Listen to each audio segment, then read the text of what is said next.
Video? We're doing the video?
Hi, and thank you for joining us for Parents Defending Education's Back to School live stream. We're so thrilled to have you with us because, as many of you know, there's a lot going on in America's schools today, and we firmly believe that forewarned is forearmed.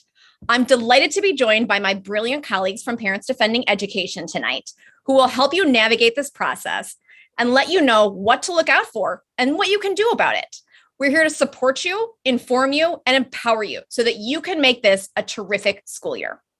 Up first is Asra Nomani. Asra is Parents Defending Education's Vice President for Strategy and Investigations. She's also co-founder of the Coalition for TJ, a group of parents and community members in Virginia, a former reporter for the Wall Street Journal, co-director of the Pearl Project, and co-founder of the Muslim Reform Movement. Asra, welcome. Great. Thank you so much, Nikki. Really appreciate it. I'm so excited to be speaking with all of you. I want to just welcome all of you to the new school year because I know what an exciting and also frightening time it can be.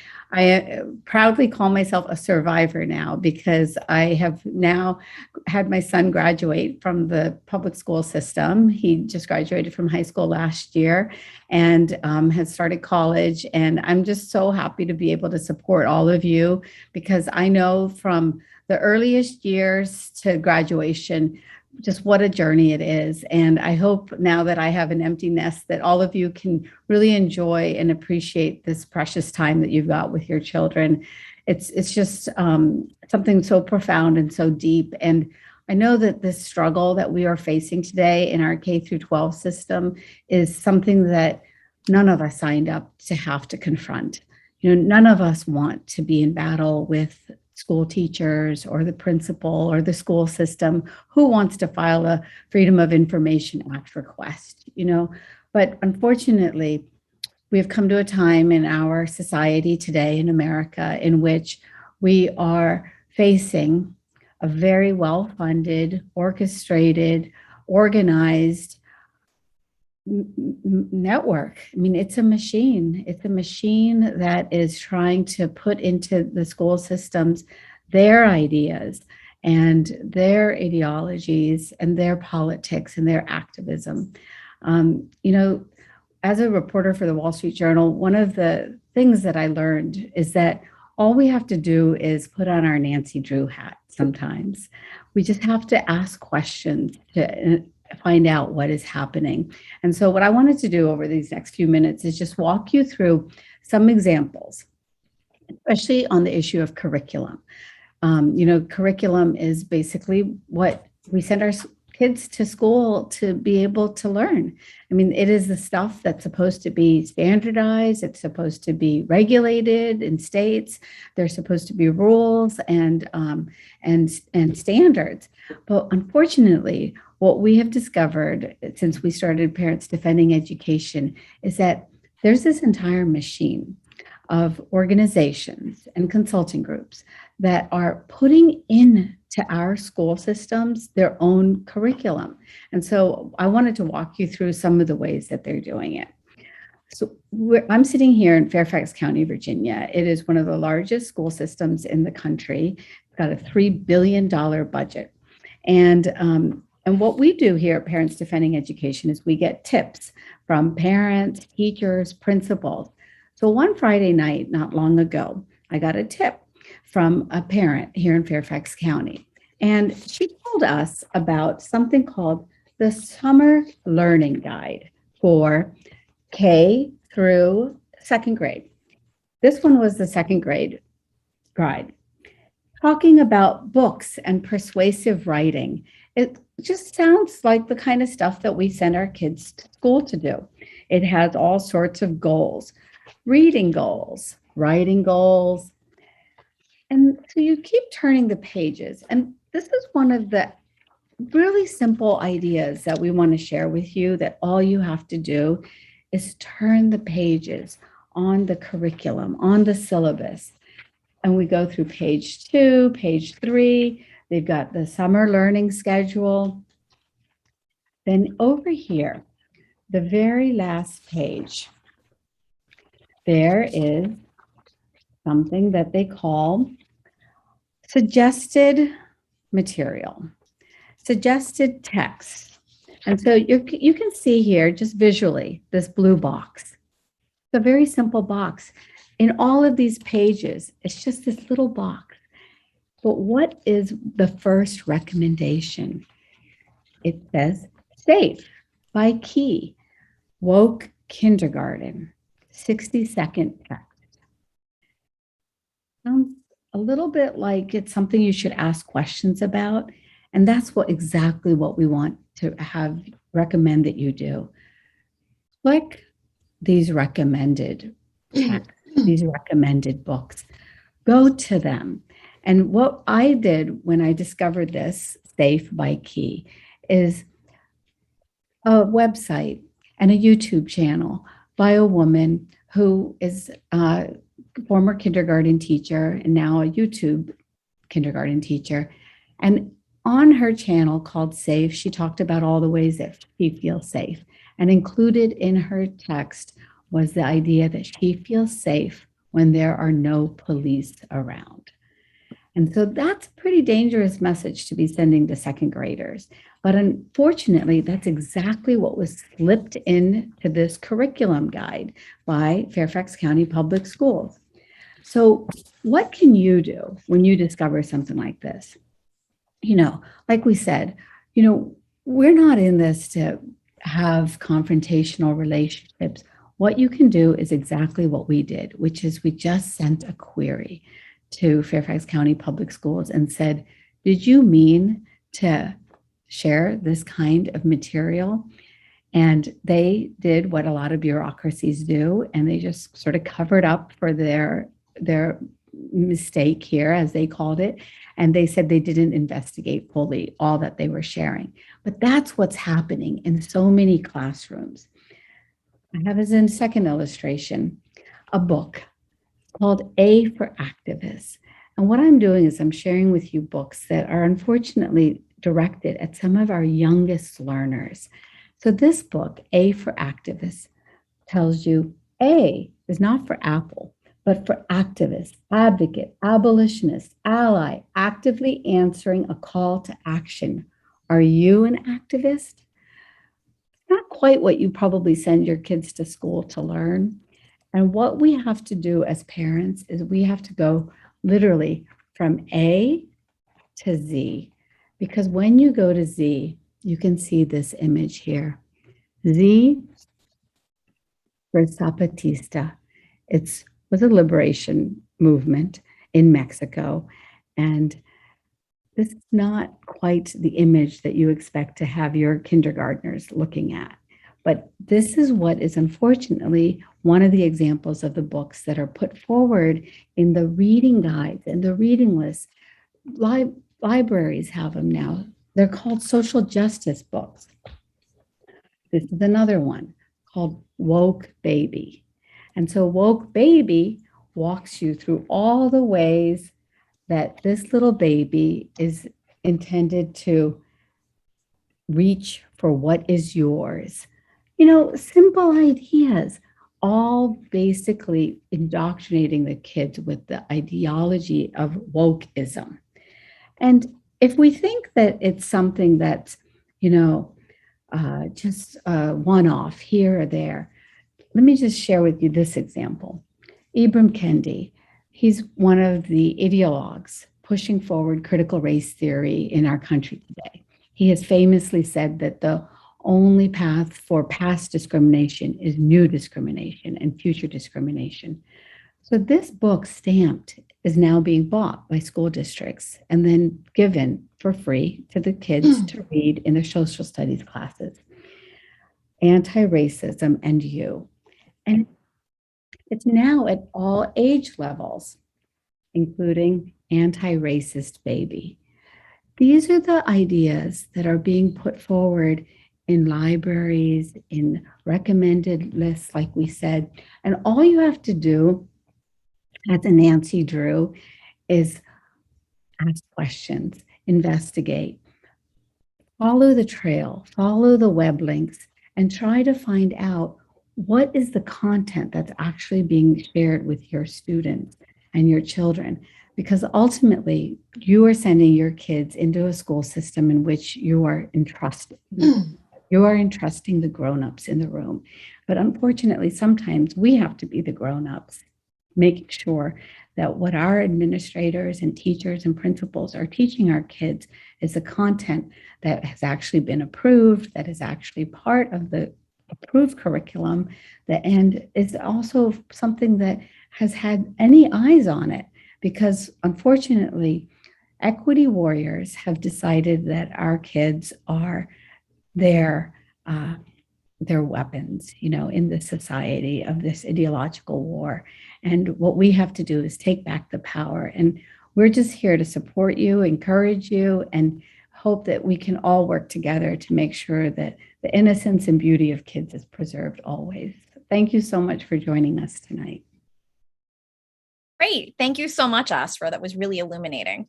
Next up, we have Erica Sanzi. Erica is the Director of Outreach at Parents Defending Education. She's a former educator and school committee member, and she's currently a senior visiting fellow at the Thomas B. Fordham Institute. She is also the mother of 3 school-age sons. So Erica, take it away.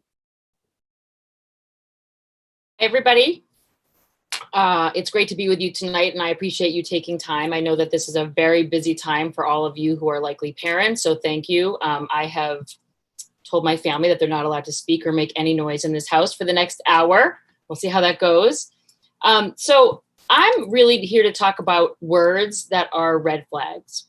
And my goal is certainly not to terrify, but it is to persuade you that you need to be vigilant, particularly as you increasingly begin to hear words that you didn't really used to hear before, and suddenly you feel like you hear them all the time. And the other thing I would say too that's really important is as you begin to hear words like equity, anti-racism, inclusion, belonging, you need to make sure that that you ask for your school system to define their terms. Because what is happening with words like equity, anti-racism, inclusion, and belonging, and diversity, is that they've been hijacked. And so the definitions that you or I have been working with are suddenly not the definitions that a lot of people in our children's schools are using. So to give you an example, I used to be a big fan of the word equity. I used to use it. I used to write about it. To me, it meant that we gave students what they needed in order to succeed. And that meant that if a child was a really, really struggling reader, that child would get reading intervention. And if another child was a high-flying, really advanced reader, that child would get more accelerated texts. That's what equity meant.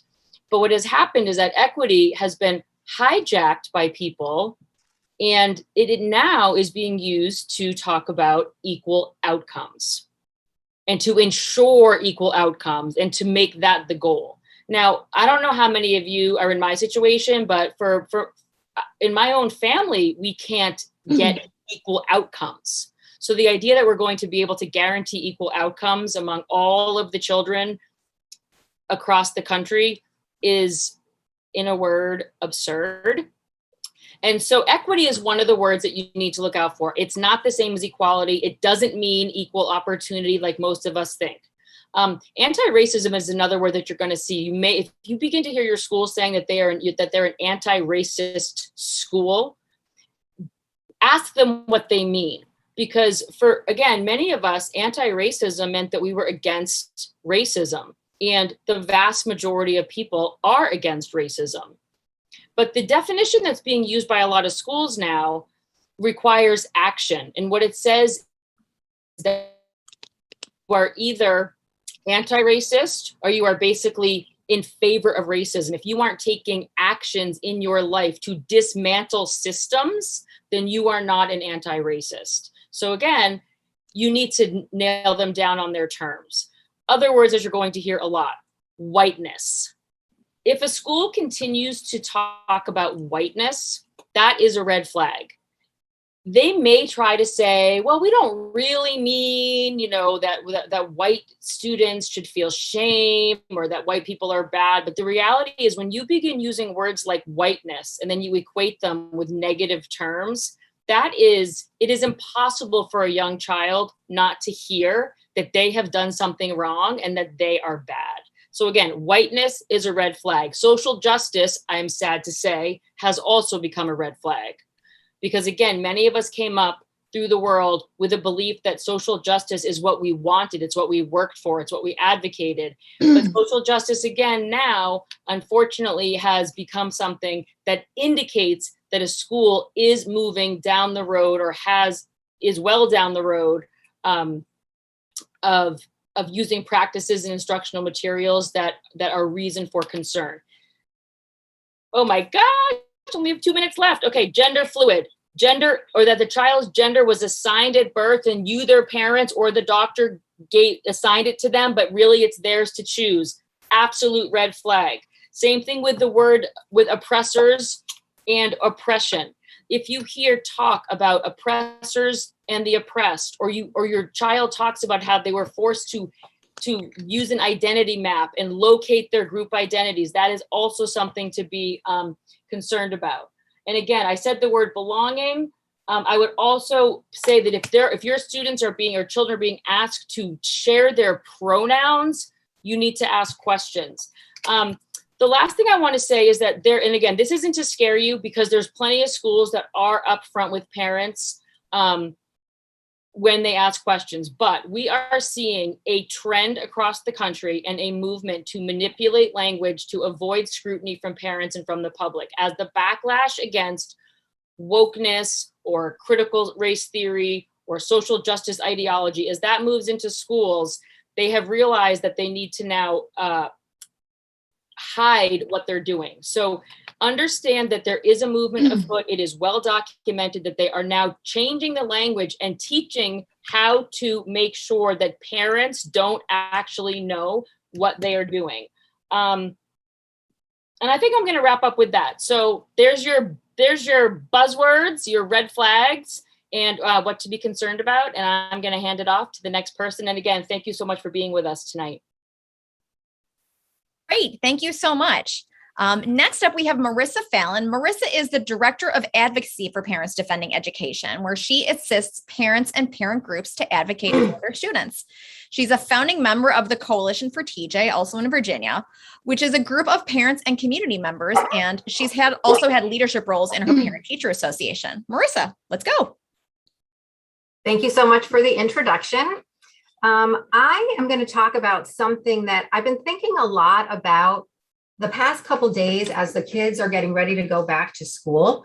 And I'm so glad that I had the introduction, that we all had the introduction of some of these really important buzzwords from Erica, because one of the things that I've been thinking a lot about is all of the teacher training that's been going on over the summer. The teachers have been doing a lot of this social emotional learning type of training to prepare them for their social emotional lessons that they will be giving to the students when they go back to school.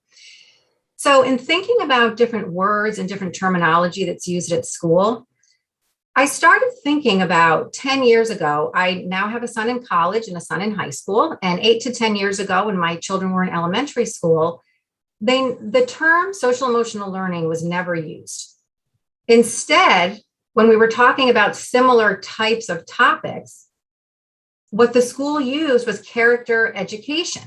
And I remember walking into my children's elementary school 8 years ago, and they had a big, happy looking round poster on the wall with children all around the circle, all from all different races, all dressed, all different outfits, holding hands.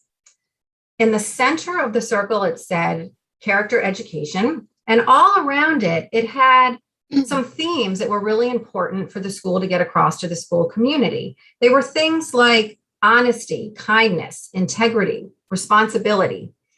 And this was the mission of the school, was really to instill these shared values on the school community.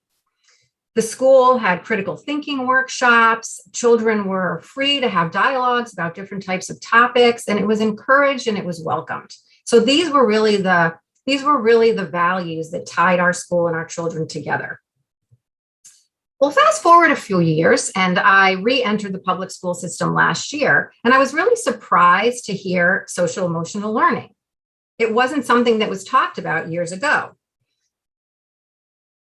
And at a time of such significant learning loss for our kids, having been out of school for a year, I started noticing last year a lot of these carve-outs for social emotional learning. So I started thinking about, well, what is that?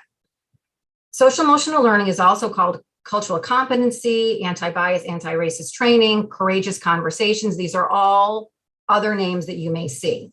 These all sound harmless, right? Just like the words Erica was talking about. Well, CASEL, the Collaborative for Academic, Social, and Emotional Learning, which many schools use, defines social emotional learning as how children and adults learn to understand and manage emotions, set goals, show empathy for others, establish positive relationships, and make responsible decisions.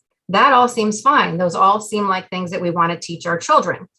Well, then when you read further down CASEL's definition, they also say social emotional learning is a lever for equity and social justice. Well, Erica just explained to us how equity and social justice are making their way into our schools, and Azra explained how they're making their way into curriculum. CASEL also has another higher level social emotional learning, which they're starting to implement in schools, which is called transformative SEL. And that is a process to critically examine the root cause of inequity. Its aim is redistributing power to promote social justice through increased engagement in school and civic life. So things have changed a lot in years where we were focusing on character education for children, and that's what bound us together, to this new world where they're having carve-outs in the day for social emotional learning. And these social emotional learning lessons are focused on things like how to be an anti-racist, how to be an activist, identifying unconscious bias, how we differ because of our skin color, all the things that divide us. The lessons focus on equity, which is equal outcome, as Erica discussed, intersectionality, white privilege, bias, locating yourself on an oppression matrix. Students are encouraged to be active anti-racists, and they're encouraged to see color and difference everywhere. The SEL has devolved our schools into affinity groups. Many students are now being broken up and separated based on the color of their skin. Groups like CASEL, Black Lives Matter, Southern Poverty Law Center, ACLU are creating this social emotional learning curriculum, many times getting paid for it, dropping it into our schools. So the social emotional learning lessons that you think your children are participating in are not necessarily developed by your school community. Some examples of what we're seeing with these social emotional learning lessons, a high school in Virginia had an anti-racist social emotional learning lesson, which parents were unaware of. It featured staff, it featured anti-racist alumni, Black Lives Matter logo and material. It had a documentary that was controversial. They told students that salsa dancing was cultural appropriation, and that because the school had a high Asian population, it contributed to the racist culture at your school. So we need to ask ourselves, how are these types of programs benefiting our students, and how are they bringing our schools together?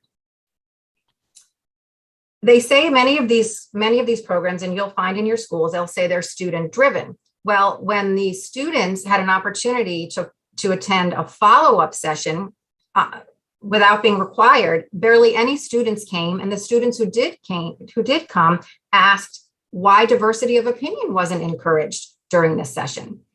So when you hear social emotional learning is going to be part of your child's school day, you really want to ask some questions. You want to find out, what is the schedule? What is the material? What is the topic? Can you look over the material beforehand, which you are allowed to do? Can you sit in on the class? You can ask these questions of your counselor. You can ask them of your principal. You also want to look at your school's controversial issues policy. Controversial issues policies in most schools require that controversial issues be provided objectively and fairly and from multiple viewpoints. So you want to find out, does your school have that policy? Is that policy being used? Finally, the last option that you have is to opt out. And my colleague Kim is going to talk a little bit more about that. There are forms that you can fill out. Many schools are getting a little bit looser on the opt-out policies and not requiring you to opt out of everything, but allowing you to opt out of these social emotional learning lessons. So hopefully those will give you some tips of what to look out for, what kind of questions to ask, and who to ask those questions to. Great. Thank you so much, Marissa. I'm now pleased to introduce Kim Ritchie, one of our terrific new senior fellows at Parents Defending Education. Kim is the former acting assistant secretary in the Office for Civil Rights at the U.S. Department of Education. Prior to working in OCR, she also served as the acting assistant secretary in the Office of Special Education and Rehabilitative Services, and has extensive experience working to improve education at the local, state, and federal levels through prior positions at the National School Board Association, as well as the Oklahoma State Department of Education. Kim, welcome. Thanks so much, Nikki. Hi, everyone. I am so excited to be able to talk to you this evening about something else that you should be on the lookout for as we start another school year, and that is school surveys. Schools have used surveys more and more over the last decade, but we are seeing them even more frequently used by schools to collect information about students, including your child. We are seeing the use of surveys for a variety of purposes. Schools will sometimes use student surveys to develop and implement diversity, equity, and inclusion programs. They will also be used by schools to gauge school climate, to find out whether students feel like their school is a safe environment or whether they are bullied or even harassed. Schools also claim to use student surveys to help teachers engage in culturally responsive teaching, or even to develop and implement social emotional learning programs, just as Marissa was just discussing. So before we dive into this, I want to show you just a few examples that will be up on your screen. The first example comes to us from Charlotte-Mecklenburg School District, which of course is in North Carolina. This is an example from February of 2020.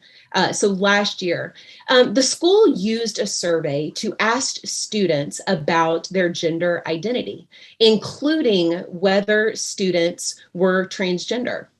On the next screen, you'll see that the school asked students in the upper grade levels specifically about their sexual orientation.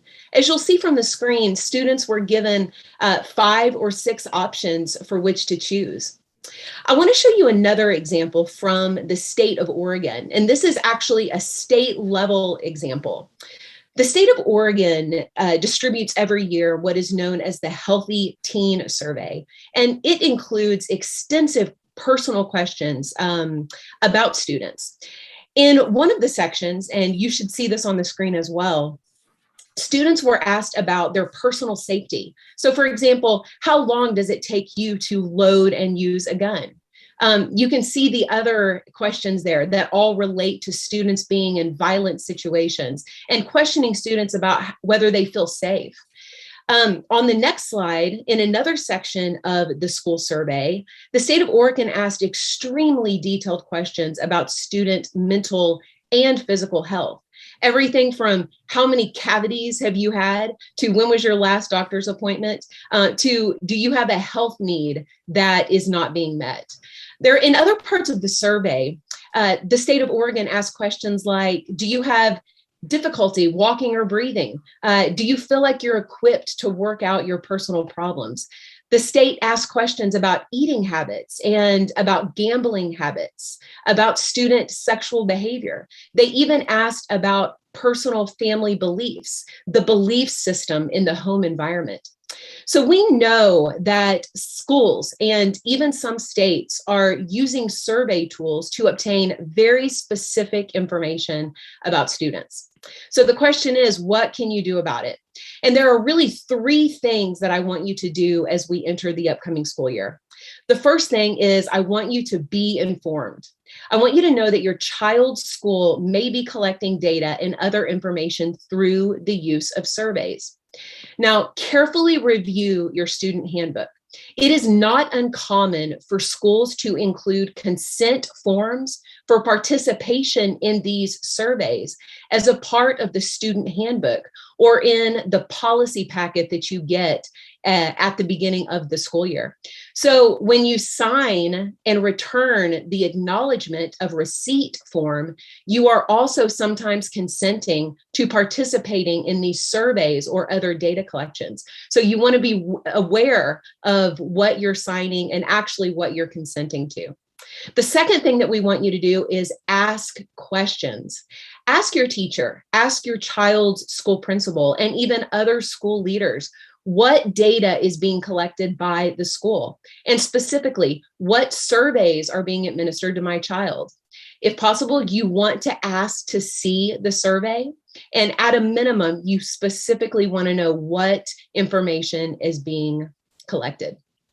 Now, as Marissa mentioned, if you do not want your child participating in these activities, you do have a solution, and you can opt out of participation in these specific activities. Now, as Marissa mentioned, most schools will have a specific form that you can utilize to opt out. In that case, you want to use that school's form. Other schools will allow you to submit a request in writing to be able to opt out of these activities. And you want to be very detailed in your handwritten request. Specifically enumerate the activities, the classroom activities, the curriculum, anything that you do not want your child to be a part of. You want to be very clear that you are opting out on behalf of your child. You also want to be sure to keep copies of either your written request or your form. You want to be able to document when you requested the opt-out and specifically to whom within the district you submitted that request to. If you don't know about your school's opt-out policies, just ask your child's teacher, even the school principal. Other school leaders in the administrative office will be able to provide that information to you. And it's vital that you know how to exclude or how to opt out your child in these activities for the upcoming school year. The last thing is we want you to know your rights. To know your rights at the local, at the state, and at the federal level. So as I mentioned, school districts will often have policies on the collection and the use of student data. And most of those school board policies are posted online, and you can access those via the internet. If your school does not post those policies online, contact your superintendent's office or your administrative office and ask for the specific policies on data collection student records, and the use of surveys to collect information from your students. The bottom line is that you want to know what the school is doing, how they're doing it, and what information is being collected about your child. I also want to give you another tip. Monitor your local school board meetings. You want to watch for the agenda items on your school board meetings, and you want to keep an eye out for the consideration and approval of any contracts with external entities who your school district is hiring to administer school surveys or collect data on students within your school. So as I mentioned, you also want to know your state laws. Several states across the country have enacted laws that govern the collection of data, and some of those laws may apply to the use of student surveys, both by schools and the State Department of Education. So some of those laws could actually grant additional protections for your child, or they may even reaffirm your right to opt out of these exercises. So you really do want to know if your state has adopted any applicable laws governing these types of activities.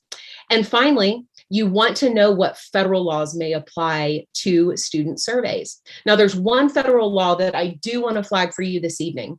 It is called the Protection of Pupils' Right Amendment, and it's commonly referred to as the PPRA. Now, the PPRA is a law that was passed in the late 70s, and it affords parents certain rights that include, among several other things, the participation in school surveys, the collection and use of student data, and also limitations with regard to certain physical exams. So under the PPRA, a school must obtain parental consent if it utilizes a required survey that is funded in whole or in part by the U.S. Department of Education, that is being conducted to inquire about any of the 8 categories that you see listed on your screen. So those are protected categories by federal law. The bottom line is that a school survey may certainly fall under the provisions of the PPRA. And in that case, the school must obtain your consent before requiring your child to participate in those surveys. So you want to be aware of those protections. You should also be aware that if you believe your school has violated the PPRA, that you can file a complaint with the U.S. Department of Education. And you should have a screenshot of what that screen looks like on the screen now. But just in case, that website is www.studentprivacy.ed.gov, G-O-V. I know this has been a lot of high-level information and definitely at a bird's eye view, but I really hope it's a good starting place for you.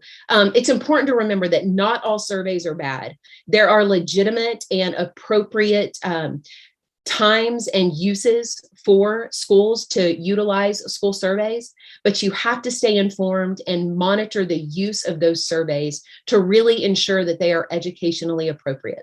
So thanks so much. Thanks for joining us, and best of luck for the upcoming school year.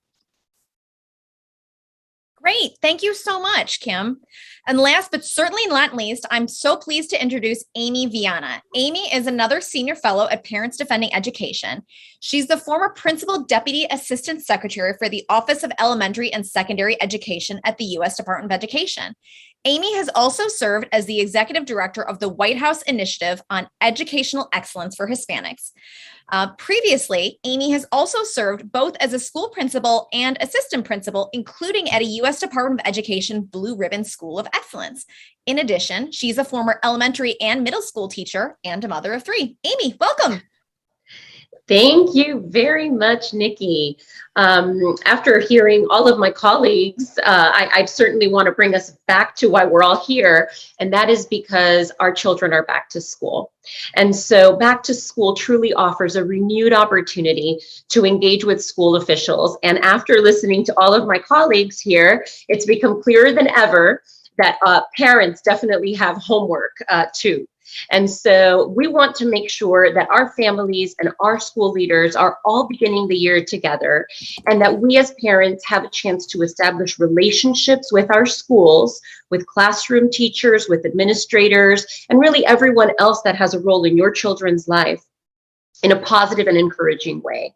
And so everyone here will agree that parents are the best advocates for their children. And of course, school officials should be responsive to that reality and should be willing to collaborate with parents as they seek to support their children as students in that learning environment.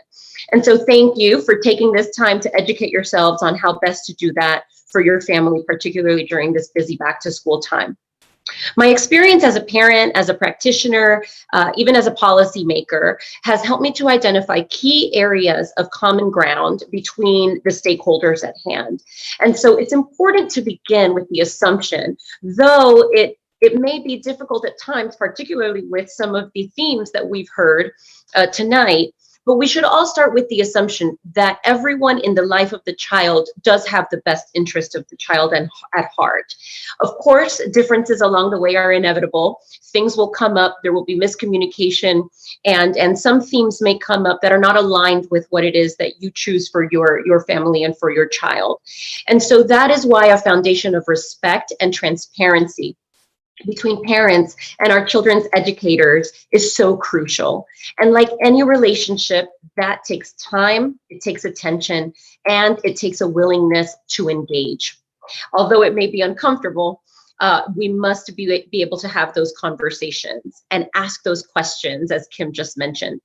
And so my experience as a teacher taught me that educators need to forge connections with parents. Parents are such a valuable resource that helped me, particularly as a teacher, understand students' strengths and interests and keep them engaged in learning. It was beneficial to set up regular check-ins with parents, particularly if they had concerns. And as a principal, I was really a relationship builder, learning every day what parents needed from me, what they expected from school, and what they expected from the faculty and staff. And when those things happen, when there is that relationship building, there can be a positive learning community established where each child individually can thrive. And so getting to know parents, understanding who they are and what their motivations are, which of course is that they're bringing their most prized possession to school each day, right? That's their children. My role as a parent, though, on both ends, now I have 3 children, also helped me to see what it is that we as parents are able to do to build these positive relationships, and what questions you can ask and what steps you can take in order to build these positive relationships, so that when the time comes, you are able to ask the questions and get the information that you need. And so what I'll tell you first is talk with your children. Ask them open-ended questions about what they're learning and how they're learning it on a regular basis. As many of us parents already know, yes or no questions might not get a very long response, but casual conversations sometimes can help with making those connections. In much the same way, I ask you to engage proactively with your child's teacher and principal before a specific disagreement or concern arises. For example, find a time that they are able to provide to you their undivided attention. Morning drop-off or afternoon pickup or back to school night might not be the ideal times for in-depth questions and conversations about curriculum and tough topics. However, most schools offer opportunities for parent-teacher conferences at the beginning of the year. Take advantage of these times to build relationships from the start of the school year, even when there are no concerns. When you arrive for those conferences or those meetings, come with specific questions. I encourage you to become familiar with the grade level expectations for learning in key curricular areas. Some of my colleagues previously, Azra mentioned curriculum, and Erica also mentioned vocabulary. So I encourage you to find out what the expectations for learning are in areas such as math and reading and science, and use those set standards as a guide so that you are aware when you listen and learn about what is being covered in the classroom, As you hear what your child is sharing with you at home, you can then ask specific clarifying questions and utilize strategically that time that you're able to engage with your classroom teacher. Going back, of course, to the documents, Ezra actually shared some of those earlier as well. There are many times these documents that parents couldn't go back to. If concerns arise at any other time, request that parent-teacher conference, or I encourage you to go back to basics. Pick up the phone, ask the question. Some teachers are even holding Zoom parent-teacher conferences, which facilitates participation for working parents that might not be able to come into the school building. And following those conversations, it's important to send a follow-up email, of course, thanking them for their time, but also using that opportunity to summarize your conversation and restate your questions or restate your requests if necessary.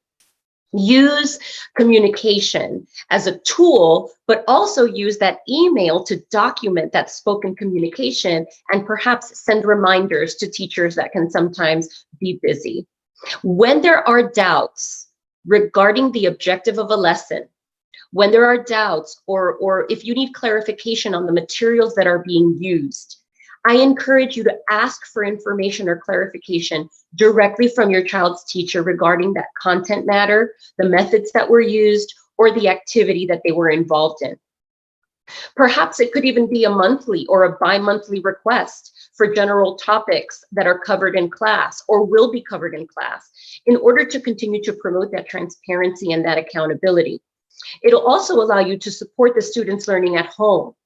And so I encourage you, follow up on specific documented concerns about curriculum, general concerns about safety, or about health, as Kim just mentioned, by utilizing the existing relationship that you build with your child's teacher first. And then, of course, follow up consistently as often as you need to. And I encourage you to be brave. If your communication attempts with your child's teacher regarding curriculum or materials or activities or lesson objectives are unsuccessful, if you're unable to get answers that you're seeking from your child's teacher, or if your emails go unanswered, I encourage you to be brave and to speak to your school's administrators.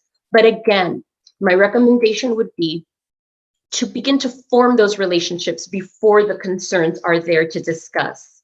Building on previously established trust and respect allows it so that when those concerns arise, there's an opportunity for openness and for honesty.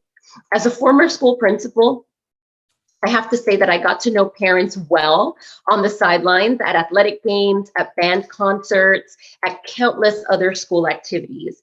And so getting to know your school administrators and forming relationships in advance can really provide a foundation upon which you can then build when you need to approach them with concerns or ask those tough questions.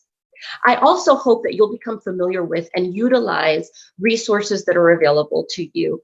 I mentioned standards previously, but as you have heard tonight, there is just so much knowledge within this organization, Parents Defending Education. And on the website, there are free materials on a range of topics that include the types of schools, curriculum, suggested ways to document your concerns, and much more. And so I encourage you to, again, do your homework and to visit the site to learn more. In addition to that, your school's website, the district website particularly, all of them are different. Each school district has different handbooks, for example, different guidelines, and perhaps may have different information. And so there might be frequently asked questions on back to school issues, in addition to the typical school year calendars, and handbooks. But those learning standards or expectations for grade level mastery that I mentioned previously can or likely can be accessed on a school district website. If they cannot, then they're likely accessible on your state website. In addition to looking in those areas, I encourage you to look at your school website.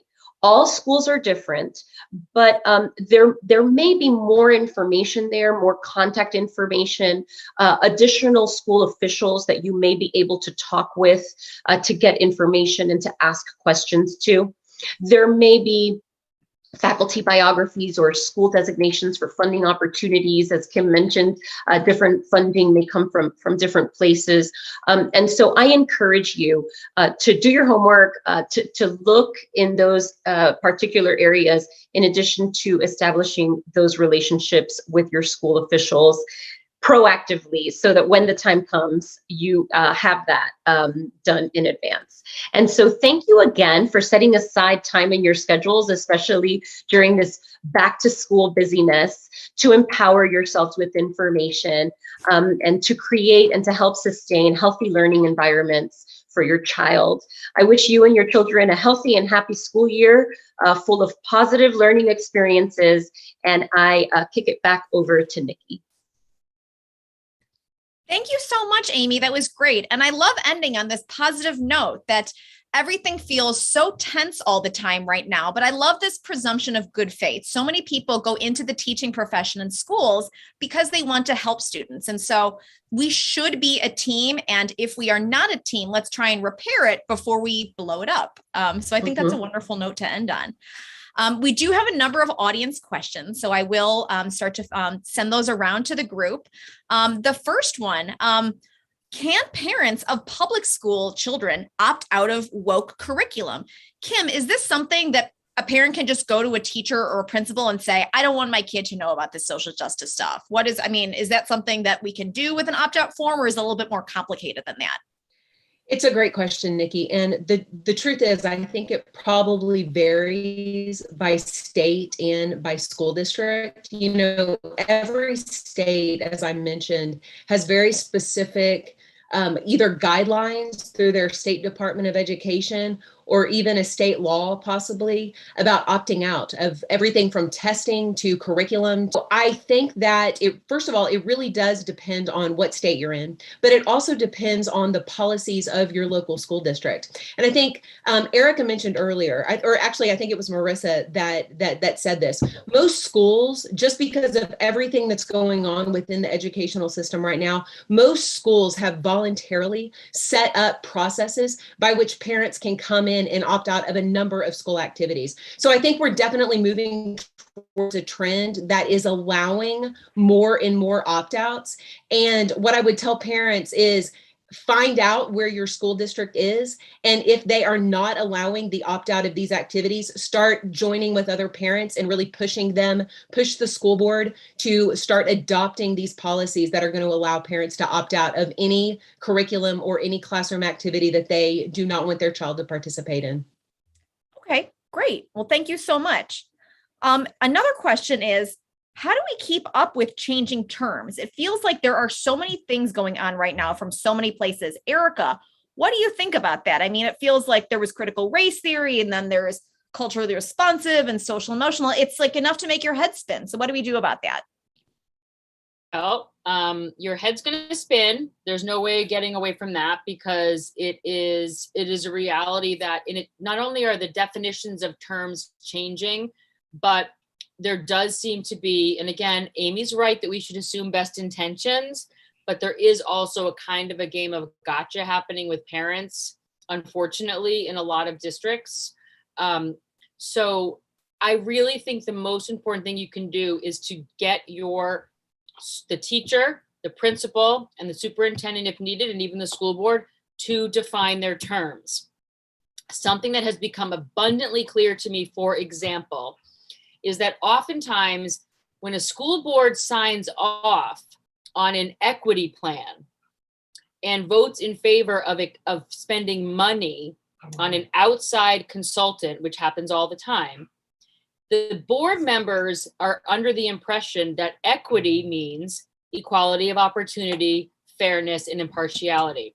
What often happens is that then if they've hired a diversity, equity, and inclusion director, or they bring in an outside consultant, apologies, the dog is definitely wanting my attention. The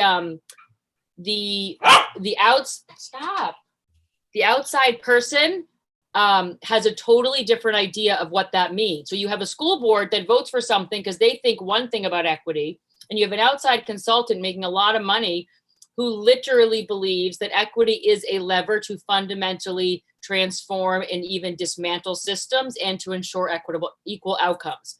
So ask all of the people in positions of power and influence to define their terms, because at least then you know what you're dealing with. And it will feel like a full-time job, unfortunately, but that it's just something that you have to do, because they are softening terms now to make them sound more benign and to pull them out of the flashpoint that is critical race theory at the moment. So you're going to begin hearing much softer terms that likely mean the same thing. So pin them down on what they mean and on what it looks like in practice in your child's classroom.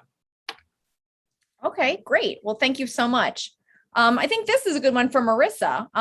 How can I find parent groups? If I'm concerned about what's going on in my child's school, where do I go? I don't even know where to start. How do I know who in my school is going to be friendly to, my questions about what's going on, or are they all going to start calling me names if I start to approach people in the parking lot? Right, that's a great question. And we get so many questions like that from individual parents who are looking to develop a network. They're afraid to kind of, maybe out themselves against some of the things that are going on in their school because they don't want to be ostracized. So there are a couple of things that you can do. One thing is, if you go to our website, defendinged.org, you can go to our indoctrination map. You can look up parent groups. You can search by your state. You can see if maybe there is a group in your area that already exists that you don't know about. You really need to network and talk as well to other parents in your community and find out what are their opinions on different issues. You can get parents together, maybe one or two at a time, for coffee, talk about what's going on in the school in an environment that you feel comfortable with. You are going to find that there are a lot of other parents on your soccer team, on your lacrosse team, at your music school, who are asking a lot of the same questions that you're asking. And that group will grow. If you start and you have 2 or 3 people, that will grow to 5, that will grow to 10, that will grow to 15, that will grow to 20. The groups grow organically.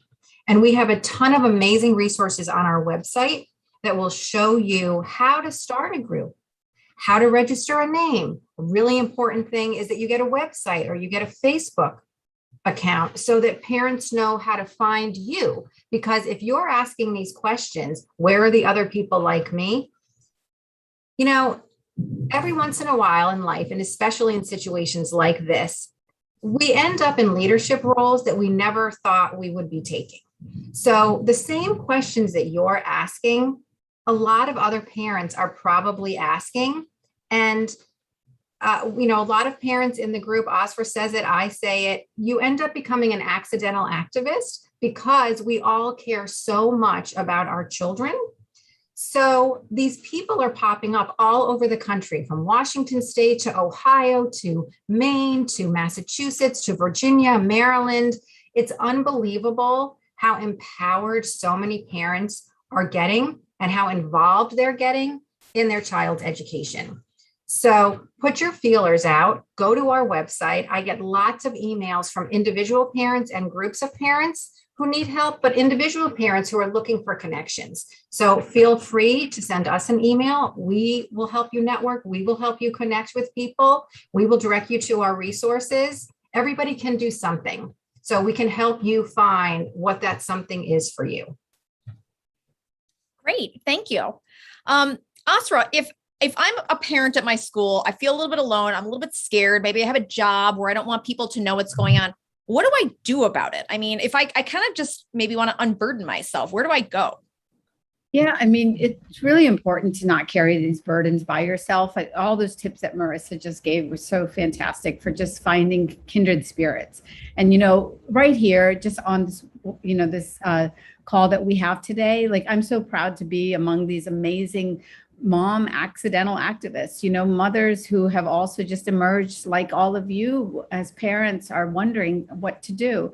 We found each other. And in that same way, you find your own community in all of this. And anonymity is always acceptable. everybody understands very clearly that, there's only so many risks that everybody wants to take with their names attached and with their children's names attached. But there's so much you can do behind the scenes, whether it's finding the media contact in the local community to be able to put your story out, whether it's writing the letter to the principal and asking questions, just like Amy suggested. You don't have to be confrontational in any of it. You just present your questions just as straight up as you would to anyone. And so however you're comfortable, there's a role for you. You don't have to, wear the cape out to the parking lot every time. You just have to be that kind and thoughtful person that you are. And most importantly, just be unapologetic in your values, just be very clear about the purpose by which you send your children to school and stick to that. What we offer you is this incredible website where you can just send us your incident report on our map at defendinged.org. Just check the box that you want it to remain anonymous, and we will completely respect that request. And when you write to us, we will try as much as we can to help you behind the scenes. We've got such an amazing group of folks, as you can see here, just talking to you tonight. And so you're not alone. Just know that, and just keep finding others in your community that think like you. Great. Thank you. And then we'll wrap it up with one last question to Amy. Amy, what can we as parents do to maintain a strong relationship with our children in the face of some of this adversity that's taking place? If our child is being taught one thing at school that contradicts their values at home, what do we do to try and keep things together as a family unit? That's such a great question, Nikki. I can tell you what we do in my family, and that is we have dinner together. And that provides such a wonderful opportunity to give my children the undivided attention that they deserve and that they need. And so inevitably subjects come up that wouldn't have come up if we were just driving in the car, or, everyone is so busy on the way to school or on the way to practice. But when we're able to sit around the table, and I know for some families, that looks different. It might be with fast food or a nice home cooked meal, sometimes a bowl of cereal in the morning. But when you're able to sit with them at the table, at least in my home, I'm able to really just kind of understand where they're coming from. They provide a little more information for me, a little more insight about their day, about their classmates, about their teachers, just about their school, and about how they're feeling in general. And that gives me the ability to see through the lens that they are looking through as well. And so I encourage families to look for simple ways to be able to just communicate with their children and have casual conversations that will give them an opportunity to feel safe and connected with their caregivers. And it might not even be their parent. It might be a grandparent. It might be a trusted adult. It might be an older sibling. And so there are so many ways to connect with our kids. I encourage everyone to figure out what works best for them. Terrific. Well, that's terrific news. And I think that's a wonderful note to end on. So thank you all so much. I'd like to thank my co-panelists for all their brilliant insights that they brought to the table.